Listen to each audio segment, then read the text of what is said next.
নবী ডাকবেন, ও আল্লাহ রহমতের ফেরেশতারা, আমার এই গুনাহগার উম্মতটার গুনাহ এবং সওয়াব মিজানে আরেকবার ওজন করেন তো, আমি নবী একটু দেখব। আল্লাহর ফেরেশতারা ওই বান্দার গুনাহ এবং সওয়াব মিজানে দাঁড়ি পাল্লে ওজন করে দেখতে পাওয়া যাবে সবই গুনাহ, নেকি বলতে কিচ্ছু নেই। নবী আমার বড় চিন্তিত হয়ে পড়বেন, বারবার করে উম্মতের চেহারা দিয়ে ফিরে ফিরে তাকাবেন, ফিরে ফিরে তাকাবেন। নবী বলবেন, আল্লাহ পাক, আমার এই গুনাহগার উম্মতটার মাথায় রয়েছে টুপি, টুপিটা কার সুন্নত? টুপি কার সুন্নত? টুপি যদি মাথায় না থাকে নামাজ হবে না? কথা বলে না, হবে না? টুপিটা কার সুন্নত? আল্লাহ পাক আমার এই গুনাহগার উম্মতের মুখে রয়েছে দাড়ি, দাড়িটা কার সুন্নত? আল্লাহ পাক আমার উম্মতের গায়ে রয়েছে জুব্বা, এই জুব্বাটা কার সুন্নত?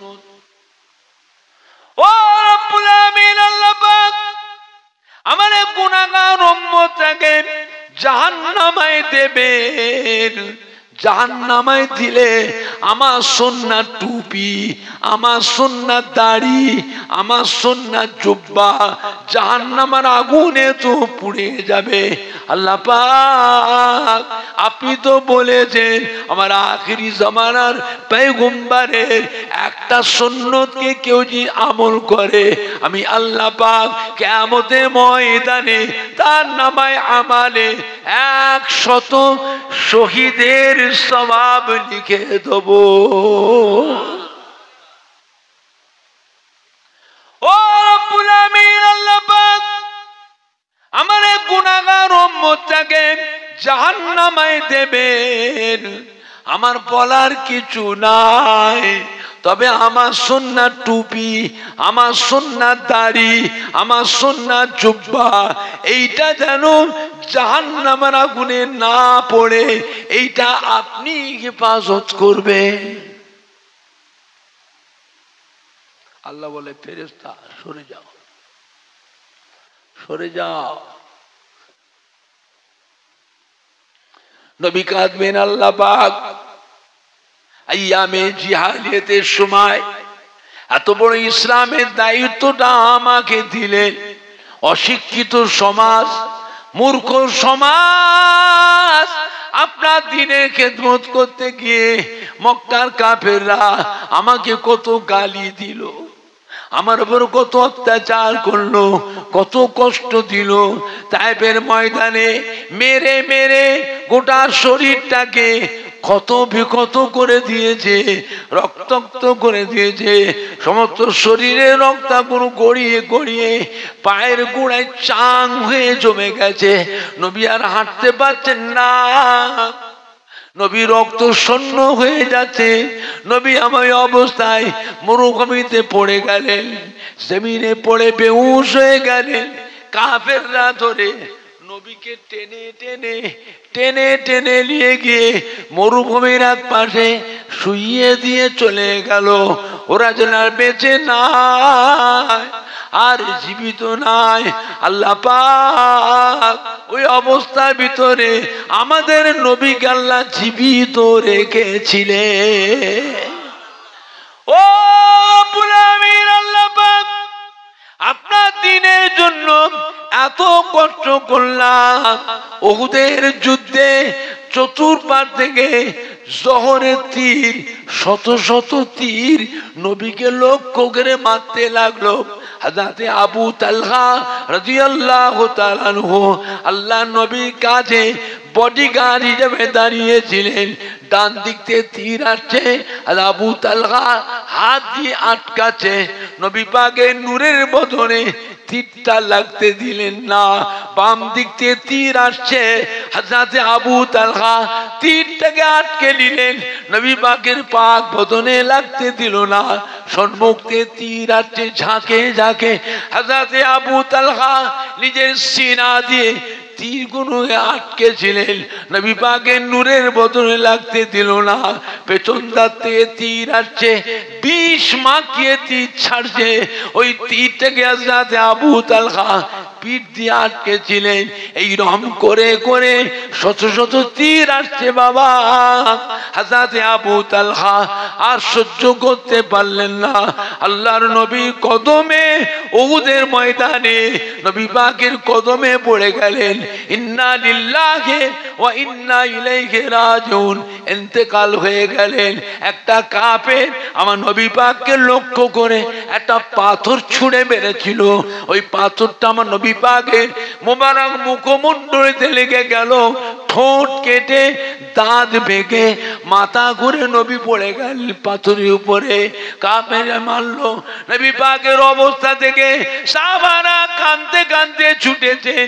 আমার নবী বলছে, বাবারা আমার কাছে আসতে হবে না বাবা, আমার আবু তালহাকে দেখো, নিষ্ঠুরে দলেরা পাষাণ পাষাণীরা আমার আবু তালহাকে কিভাবে মেরেছে দেখো, কত তীর মেরেছে দেখো বাবা।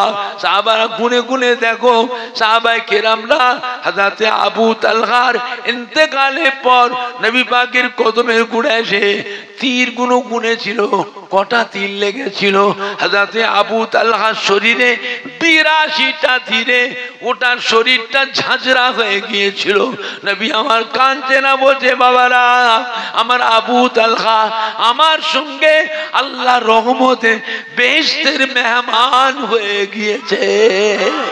জোরে বলেন না, জোরে বলেন না, না নাই দেখবে, না নাই দেখবে। ও ভাই জানেন, নবী আমার মাথা ঘুরে পড়ে গেলেন, লোহার হেলমেট ছিল মাথায়, লোহার হেলমেটটা ভেঙে গেল, হেলমেটের ভাঙা লোহার ভাঙা টুকরোটা নবী পাকের কপালের ভিতরে ঢুকে গেল। সাহাবায়ে কেরামে নবী কাঁদছে, নবী যন্ত্রণায় কষ্ট পাচ্ছে। সাহাবায়ে কেরামেরা লোহার হেলমেটের ভাঙা টুকরোটাকে দাঁত দিয়ে কামড়ে টেনে বার করে ফেলেছিল, রক্ত ফিনকি দিয়ে বেরোচ্ছে, গোটা শরীরটা রক্তাক্ত হয়ে গেছে। ও আমার ভাইজানেরা, নবী কাঁদছেন, আল্লাহ পাক দুনিয়াতে আপনার দ্বীনের জন্য, আপনার ইসলামের জন্য এত যে কষ্ট করলাম, এত কষ্ট করলাম, এর বিনিময়, এর বিনিময় আজ কিয়ামতের ময়দানে আমার এই গুনাহগার উম্মতগুলোকে নাজাত দেওয়া যাবে না। আল্লাহ বলে, ফেরেশতা সরে যাও, আমি আল্লাহ পাক আমার পেয়ারা হাবিবের সম্মানে আজ কিয়ামতের ময়দানে আমার পেয়ারা হাবিবের গুনাহগার উম্মতগুলোকে এমনি নাজাত দিয়ে দিলাম। জোরে বলেন না, জোরে বলেন না। আল্লাহ যদি কাউকে এমনি নাজাত দেন, এর জন্য কি আল্লাহ পাককে কারো কাছে কৈফিয়ত দিতে হবে? আল্লাহ কি কারো ঠেকা? ফাআলুল লিমা ইউরিদ, কুরআন পাক আল্লাহ বলছেন যা ইচ্ছা তাই করবে, তাকে কারো কাছে কৈফিয়ত দিতে হবে না, বরং আমাদের সবাইকে আল্লাহর দরবারে কৈফিয়ত দিতে বাধ্য। যত আমলই করে থাকে, যতবার হজ করেছেন, যাকাত দিয়েছেন, ফিতরা দিয়েছেন, তাসবিহ পড়েছেন, নামাজ পড়েছেন, আল্লাহ যদি ধরে কারো জীবনে এক যারা যদি গুনাহ থাকে, এই গুনাহ তুমি করেছো কেন, কে তোমায় সাহস দিয়েছে? আল্লাহ আমি এত নামাজ পড়েছি, এতবার হজ করেছি, এত দান খায়রাত করেছি, এত কোরআন পাক খতম করেছি, এত তাসবিহ তিলাওয়াত করেছি, ঠিক করেছো, ভালো করেছো, এর জন্য তুমি বেহেশতের বড় দরজা পাবে। এই আমলের জন্য তুমি বেহেশতে বড় দরজা পাবে। একটুখানি গোনাটা করলে কার হুকুমে, কে তোমাকে সাহস দিয়েছে? আপনার জানা আছে এই এক জাররা গোনাটাই আপনার জন্য জাহান্নামায় যাওয়ার ওসিলা হতে পারে?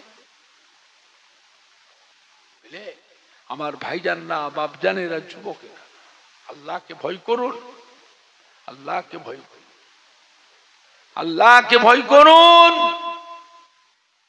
আল্লাহ ওয়ালাদের ইত্তেবা করেন, আল্লাহ ওয়ালাদের অনুসরণ অনুকরণ। নবীকে মানবেন, মানার মতন মানতে হবে। নবী হচ্ছেন আমাদের ঈমানের সম্পদ। জানার নাম ঈমান নয়, করার নাম ঈমান নয়, নবীকে মানার নাম হলো ঈমান। একবার দুরূদ শরীফ আল্লাহুম্মা সাল্লি আলা। ঠান্ডা হয়ে গেছে, ওর ভেতরেই ঠান্ডা, গরম হয়নি।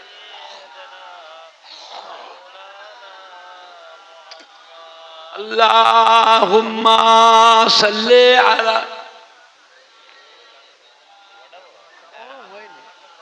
ঠান্ডা হয়ে গেছে।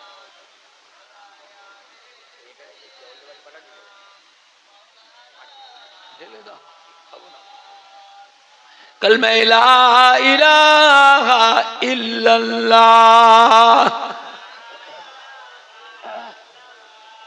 না,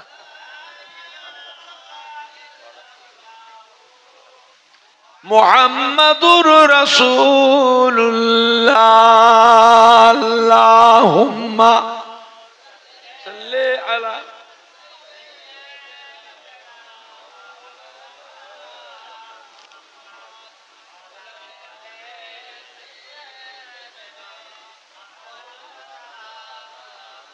আল্লাহুম্মা সাল্লি আলা।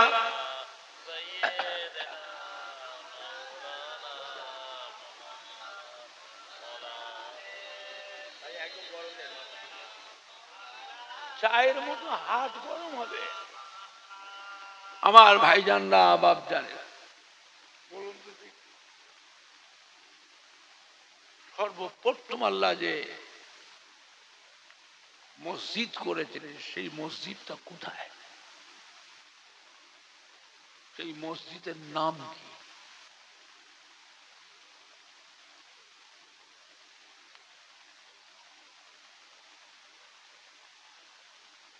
মসজিদটা বর্তমান কোথায় আছে? মসজিদের নাম কি? কথা বলে না।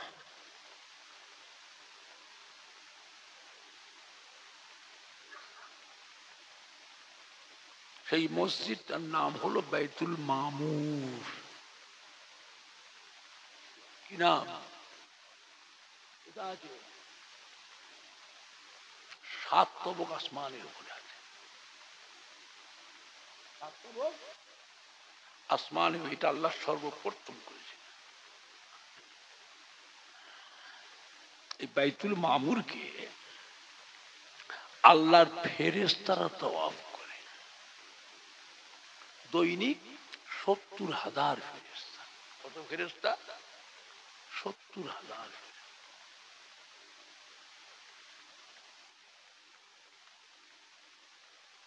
যে ফেরেশতা একবার তওয়াফ করবে, কিয়ামত পর্যন্ত দুবার তওয়াফ করার সুযোগ আর পাবে না, একবারই।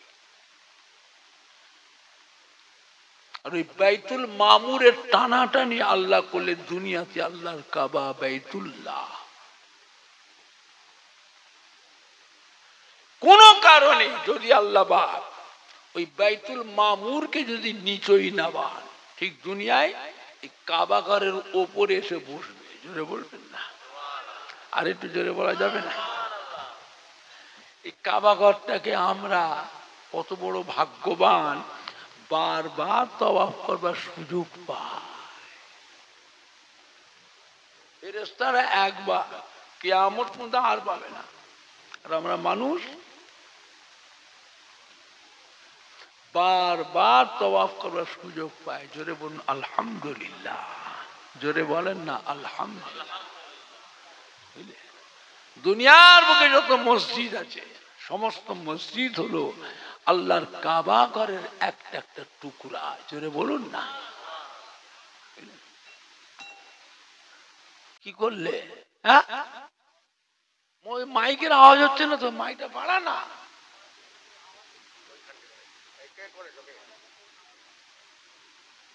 যদি ও আমার কষ্ট হচ্ছে যে মাইকটা কমাচ্ছিস, ভলিউম বাড়া, ভলিউম বাড়া। হুজুর, আমি জিনের বাদশাহ, ওই মূর্তির ভিতরে প্রবেশ করে আমি আপনার কাছে ইমানের কলমা পড়ে মুসলমান হয়ে গেলাম। জোরে বলবেন না? সুবহানাল্লাহ। আর একটু জোরে বলা যাবে না? সুবহানাল্লাহ।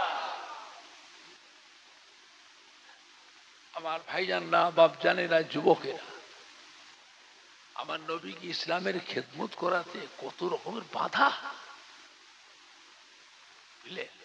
সমস্ত বাধা কেটে বাধা কেটে বাধা কেটে আমার নবী আগে বেড়েছিলেন। জোরে বলবেন না?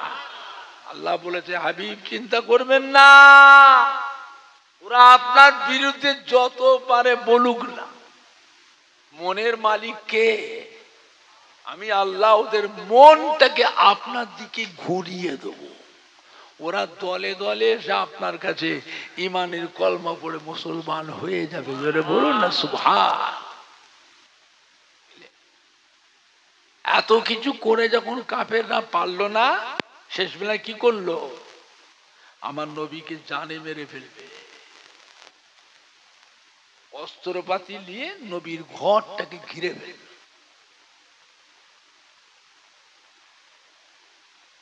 এক জায়গায় নয়, দফায় দফায় ঘিরে আছে। আবার কেউ কেউ এসে ঘরের বাইরে থেকে জানলার ফাঁক দিয়ে উঁকি মেরে দেখছে হযরত মুহাম্মদ ঘরের ভেতর কি করছে। ঘুমিয়ে আছে, থাক, ঘরে ঢুকিস, একটু পরেই তো ফজর আজান হবে। কাবা ঘরে ফজরের নামাজ পড়তে আসবে। যখন ঘর থেকে বেরিয়ে কাবা ঘরে আসবে, ওই পাহাড়ের গা দিয়ে অন্ধকারে ওনাকে মারবো। জোরে বলেন না নাউযুবিল্লাহ। আল্লাহ পাঠিয়ে দিলেন জিবরাইল আলাইহিস সালামকে, তাড়াতাড়ি যান, আমার হাবিবকে খবর দেন, উনি যেন মক্কায় না থাকে, মক্কা থেকে হিজরত করে মদিনায় চলে যেতে বলে। হযরত জিবরাইল আলাইহিস সালাম আমার নবীকে শুনিয়ে দিলেন। নবী ঘুমিয়েছিল, উঠলেন, চিন্তিত হয়ে পড়লেন, আল্লাহ আমি যাবো কি করে? মক্কা থেকে মদিনা তো এ পাড়া ও পাড়া নয়, মক্কা থেকে মদিনা 360 মাইল রাস্তা, আমি যাবো কি করে? জিবরাইল দাঁড়ান, আমি পজিশনটা দেখি। ঘরের ভিতরতে নবী আমার জানলার ফাঁক দিয়ে টুকি মেরে দেখবে। সর্বনাশ, কাফেরা তো অস্ত্রপাতি নিয়ে দফায় দফায় ঘিরে আছে, ব্যারিগার্ডের মতো, এক জায়গায় নয়, ব্যারিগার্ডের মতন ঘিরে আছে, দফায় দফায়। নবী আরো চিন্তিত হয়ে পড়লেন। আল্লাহ বলে, হাবিব চিন্তা করবেন না, ব্যবস্থা আমি করে দিচ্ছি। জিবরাইল আলাইহিস সালামকে বললেন, মরুভূমি থেকে এক মুষ্টি বালু তুলে নিয়ে এসে আমার নবীর হাতে, ঘরের ভিতরে নবীর হাতে দিয়ে দেন। হযরত জিবরাইল আলাইহিস সালাম এক মুষ্টি বালু মরুভূমি থেকে নিয়ে ঘরের ভিতরে আমার নবী পাকের হাতে তুলে দিলেন। আল্লাহ পাক হুকুম করলেন, হাবিব ওইটাতে আপনাকে যে কোরআন শিখিয়েছি সূরা ইয়াসিন, ওই সূরা ইয়াসিন পাকের আয়াত পাক করে ফুঁক দেন, ফুঁক দেন। নবী সূরা ইয়াসিন পাকের আয়াত পাক করে ফুঁক দিলেন।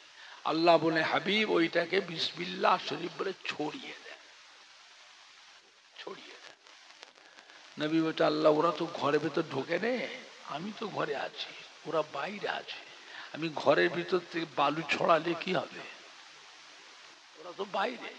আল্লাহ বলে, হাবিব ছড়ান না, পৌঁছাবার দায়িত্ব আমার। হবে না, পৌঁছাবার দায়িত্ব আমার। নবী আমার সূরা ইয়াসিন পাকের আয়াত পাক তিলাওয়াত করে বিসমিল্লাহ শরীফ পড়ে ছড়িয়ে দিলেন। আল্লাহ বা হুকুম করলেন, জিবরাইল একটা বালির দানা যেন নিচই না পড়ে, প্রত্যেকটা বালির দানা কাফেরদের চোখে চোখে ঢুকিয়ে দাও। ফেরেশতা আছে না নাই? কথা বলেন। আমাদের কাছেও আছে না নাই? দেখেছিলেন? কে দেখেছে? তাহলে ফেরেশতা নেই।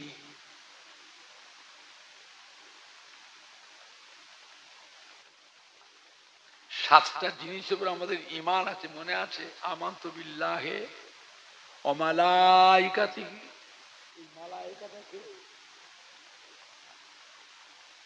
ওয়া কুতুবিহি ওয়া রাসূলিহি ওয়াল ইয়াউমিল আখির ওয়াল কদরি খাইরিহি ওয়া শাররিহি মিনাল্লাহি তাআলা ওয়াল বাসি বাদাল মাউত।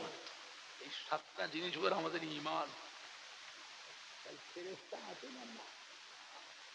আল্লাহ হুকুম করলে জিবরাইল, ও জিবরাইল, একটা বালির দানা যেন নিচেই না পড়ে। প্রত্যেকটা বালির দানা কাফেরদের চোখে চোখে ঢুকিয়ে দাও। ওরা বলা কাও করছে, বেরোলো রে, এই যাচ্ছে, খাওয়া করে যাবে, বেরোচ্ছে, রেডি হ। এক দৃষ্টিতে চেয়ে আছে দূরের থেকে, হুজুরের ঘরের দরজা। হঠাৎ করে চোখে যেন কি পড়ে গেল। কি পড়লো বলতো? বলছে আমার চোখে পড়েছে। বলছে আমার চোখ, আমার চোখে পড়েছে। কি চোখে পড়লো? তো চোখে যদি বালুর দানা পড়ে চোখ করকর করে না? করে না, লগড়ায়। লগড়ায় যত লগড়াচ্ছে আল্লাহর হোক, চোখ মুখ ধোঁয়া হয়ে যাচ্ছে। বালি তো চোখের ভিতরই আছে, কষ্ট করকর কুতি আছে, লগড়াচ্ছে। যত লগড়াচ্ছে চোখ একদম ঘোলা হয়ে যাচ্ছে। আল্লাহ বলে, হাবিব কাজ করে দিয়েছি, যান। ঘর থেকে বেরিয়ে নিশ্চিন্তে বেরিয়ে মদিনায় চলে যান। নবী আমার ঘর থেকে বেরোলেন, বেরিয়ে দরজার কাছে দাঁড়িয়ে দাঁড়িয়ে দেখছেন অবস্থাটা। ওরা তো যে যার কাজে আছে, ওরা যে যার কাজে আছে। নবী বেরিয়ে সব দেখছে, দরজা বেরিয়ে চেয়েছে, দেখছে। আল্লাহ বলে, হাবিব দেরি করবেন না, চলে যান। হুজুর একে ঘর থেকে বেরিয়ে তাদের সামনে দিয়ে গা দিয়ে পাশ দিয়ে পাশ দিয়ে পাশ দিয়ে পাশ দিয়ে গা দিয়ে পাশ দিয়ে পাশ দিয়ে বেরিয়ে চলে গেলে কেউ আর দেখতে পেল না। জোরে বলবেন না? আর একটু জোরে বলা যাবে না? সোজা হাজা আবু বকর সিদ্দিকের ঘরের দরজায়। আবু বকর সিদ্দিকের ঘরের দরজায় গেটে আস্তে করে ঠোকা দেয়।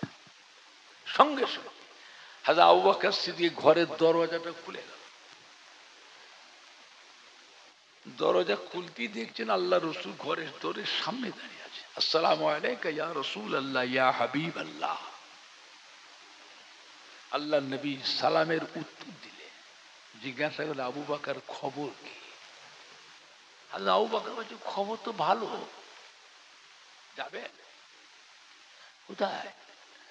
না মদিনায় যাব বলেছিলে। আরে থামো, আমার কি হয়েছিল জানো? শয়তানের দলেরা তো আমাকে অস্ত্র নিয়ে আমার ঘরটা ঘিরে ফেলেছিল, আমাকে জানে মেরে ফেলবো। আল্লাহ পাক আমাকে হেফাজত করে বার করে নিয়ে এসছে। আমি এখন যাব না, আপনার ঘরে দুদিন থাকবো। এই খবরটা আপনি জানলেন কি করে? এত তাড়াতাড়ি করে কাপড় চুড় পরে গা টুরি মাথায় করে দাঁড়িয়ে আছে। হযরত আবু বকর, ইয়া রাসূলুল্লাহ, ইয়া হাবিবাল্লাহ, এই খবর আপনি আমায় বলেছিলেন আজ থেকে 6 মাস আগে। বাবা আবু বকর, মক্কার মোড়ল সর্দার নেতা লিডারদের মনোভাব ভালো নয়, মক্কার মানুষের মনোভাব ভালো নয়। ওরা আমার সাথে বেয়াদবি করবে, ওরা আল্লাহর কাবা ঘরের খেদমত আমায় করতে দেবে না। বাবা আবু বকর, আমাকে হয়তো মক্কাতে হিজরাত করে মদিনায় চলে যেতে হবে।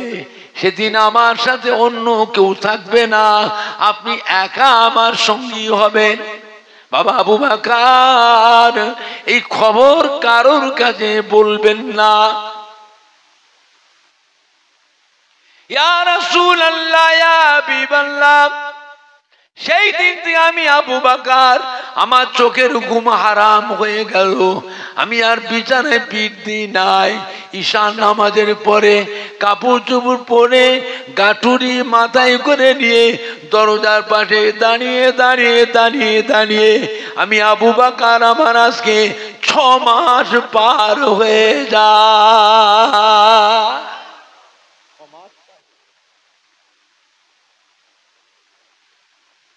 ইয়া রাসূলুল্লাহ, এই খবর আমি কাউকে বলিনি।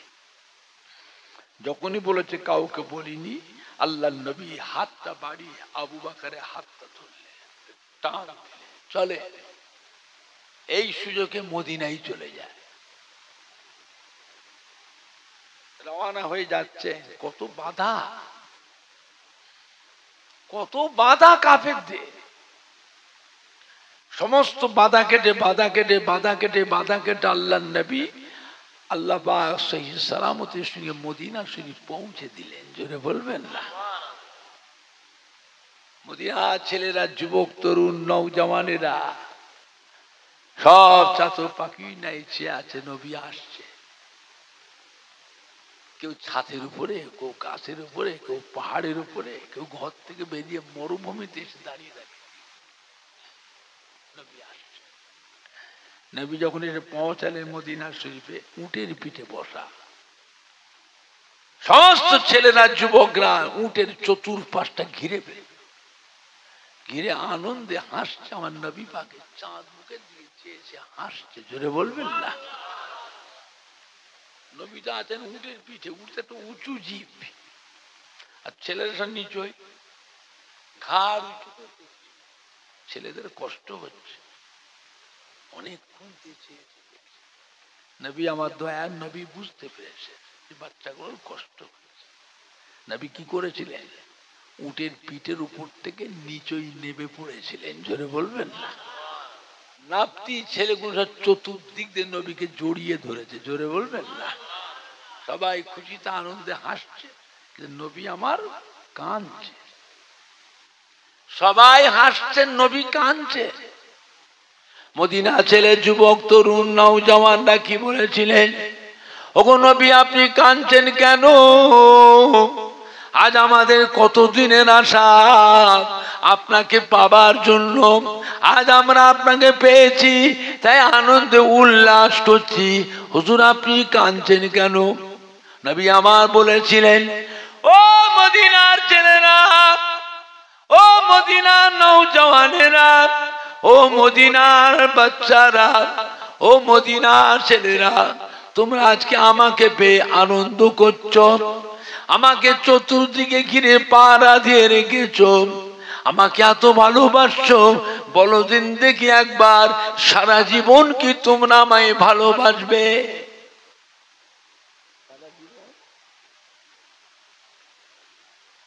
সারা জীবন তোমরা আমায় পাহারা দিয়ে রাখবে? আজকে যেমন চতুর্দিকে ঘিরে আছো, সারা জীবন ঘিরে থাকবে? কেন? আল্লাহ নবী শত্রু ছিল না? ছিল না? একটু হানা কথা বলে। মদিনা যুবকেরা, তরুণ নওজওয়ানরা কি বলেছিলেন? ওগো নবী, আপনি কাঁদবেন না। ওগো নবী, আপনি চিন্তা করবেন না।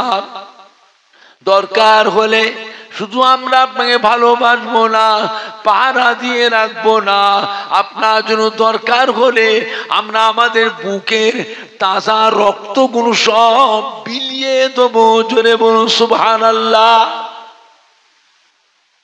আমাদের বুকের তাজা রক্ত আপনার জন্য বিলিয়ে দেবো। মক্কার কাফেররা যখন নবীকে খুঁজছিল, পাহাড়ে পর্বতে জঙ্গলে জঙ্গলে বাড়ি বাড়িতে গুহায় গুহায় তদন্ত চলছে, নবী গেল কোথায়? নবী গেলেন কোথায়? জ্যান্ত মানুষটা গেল কোথায়? কোন জায়গায় যখন খুঁজে খুঁজে তদন্ত করে করে পেল না, ওরা চিন্তা করতে গেল কোথায়। যখন খবর পেলে যে নবী মদিনায় চলে গেছে, মক্কার মোড়ল সর্দার নিতালি তাদের রাগ, মদিনায় খবর পাঠিয়ে দিল। আমাদের মানুষ হযরত মুহাম্মদ মক্কার মানুষ, তাকে আমরা শাসন করেছি, তোরা আশ্রয় দিলি কেন? বের করে দে, তাহলে আমরা মক্কায় গিয়ে তোদের উচিত শিক্ষা দিয়ে আসবো। জোরে বলুন না নাউজুবিল্লাহ। মক্কার মানুষরা মদিনার মানুষকে খুব ঘৃণা করত, মদিনার মানুষকে বলতো এরা চাষা, ওরা চাষা, ওদের বুদ্ধি শুদ্ধি নাই, বের করে দে, তা নাহলে আমরা মক্কা থেকে গিয়ে মদিনায় গিয়ে তোদের কাছে গিয়ে উচিত শিক্ষা দিয়ে আসবো। মদিনার ছেলে যুবকরা সঙ্গে সঙ্গে ঘোষণা করে দিল, মদিনার ছেলে যুবক তরুণ নওজওয়ানরা রেডি হয়ে যাও। ওরা কতবার আমাদের নবীকে মক্কায় মেরেছে, মেরে মেরে আমাদের নবীকে রক্তাক্ত করেছে। আমরা মদিনা থেকে 360 মাইল রাস্তা অতিক্রম করে মক্কায় গিয়ে তাদের কাছে গিয়ে কোনো প্রতিশোধ নিতে পারিনি, কোনো বদলা নিতে পারি। আজকে ওরা আমার নবীর সাথে এত বেয়াদবি করেছে, নবী কানতে কানতে 360 মাইল রাস্তা অতিক্রম করে আমাদের নবী মদিনায় এসে আমাদের কলিজার মধ্যে আশ্রয় দিয়েছি। এখন মক্কা থেকে দস্যুরা, গুন্ডা, দস্যু লিডার, নেতারা সব দল বেঁধে আসছে মদিনায়, আমাদের বুকে বসে আমাদের নবীকে মারবে। এটা আমরা মেনে নিতে পারবো? পারবো? নবীকে ভালোবেসে যখন আশ্রয় দিয়েছি কলিজার মধ্যে, দরকার হলে আমরা এক বিন্দু রক্ত থাকতে ছাড়বো না, ওদের উচিত শিক্ষা দিতে হবে।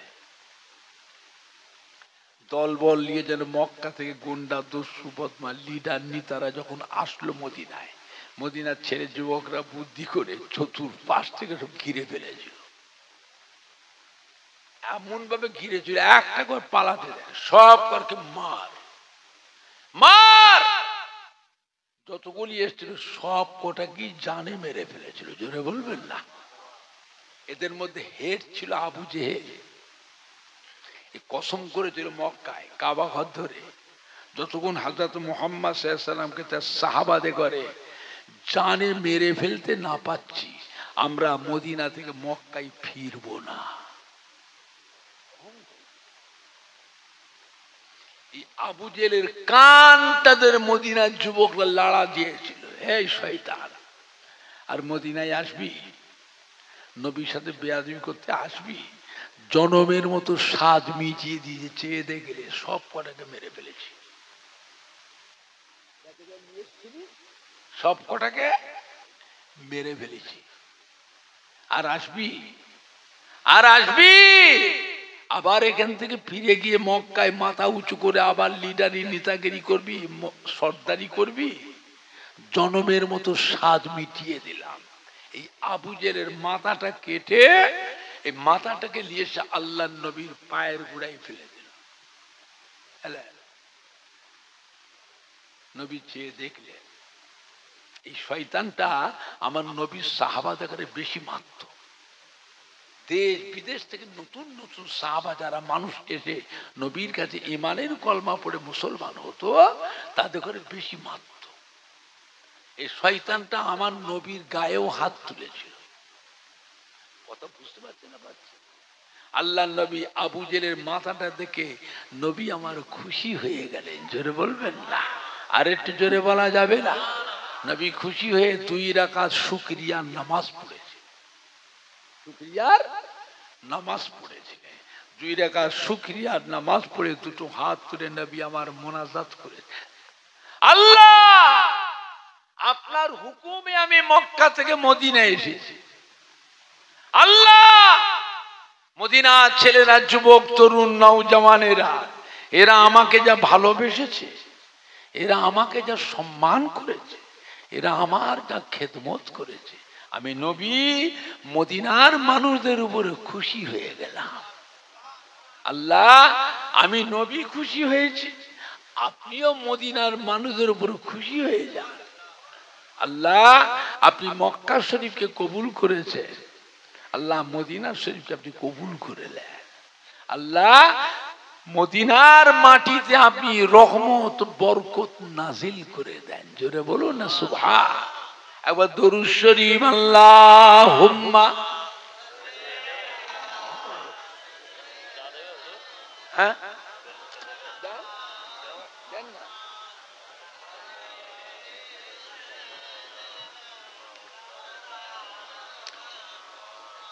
আল্লাহুম্মা দেন না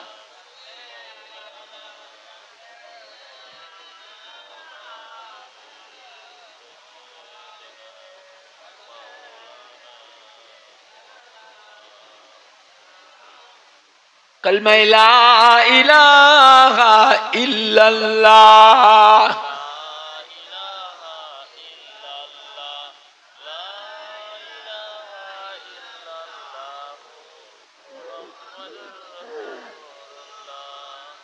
कलमा ला इलाहा इल्लल्लाह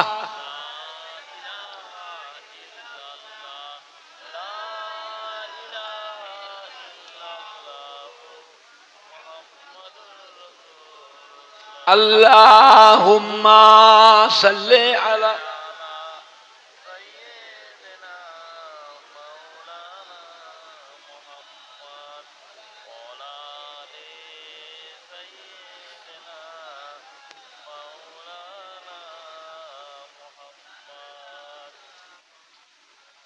আমার ভাইজানরা বাপজানেরা যুবকেরা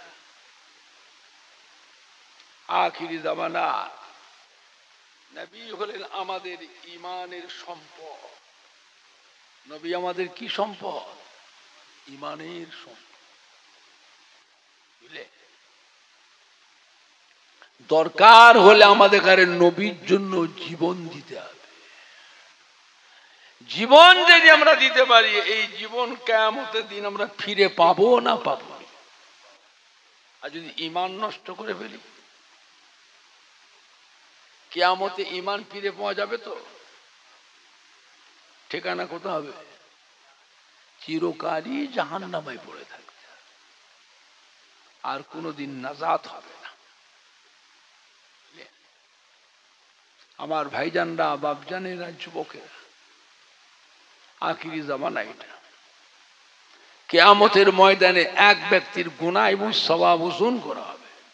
দেখতে পাওয়া যাবে সবই গুনাহ, নেকি বলতে কিচ্ছু।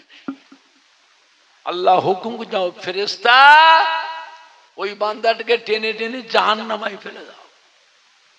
আল্লাহর ফেরেশতা ধরে টেনে টেনে টেনে টেনে জাহান্নামে। এমন সময় ফেরেশতা টেনে টেনে জাহান্নামে, এমন সময় আমার আপনার নবী, নূর নবী, দয়ার নবী কোথা থেকে ছুটে এসে হাজির।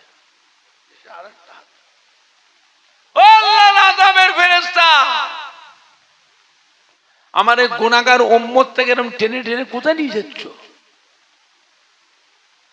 বলে হুজুর এর তো কোনো নেকি নেই, সবই গুনাহ। আল্লাহ হুকুম করেছেন জাহান্নামে নিয়ে যেতে, জাহান্নামে। ছেড়ে দাও। তুমি কে? ফেরেশতা ফেরেশতার মধ্যে থাকে, তুমি কে? ছাড়ো, আমার উম্মত। আল্লাহ রাব্বুল আলামিন আমি নবীকে আমার উম্মতের জন্য জামিনদার করেছে। উম্মতের জামিনদার কে?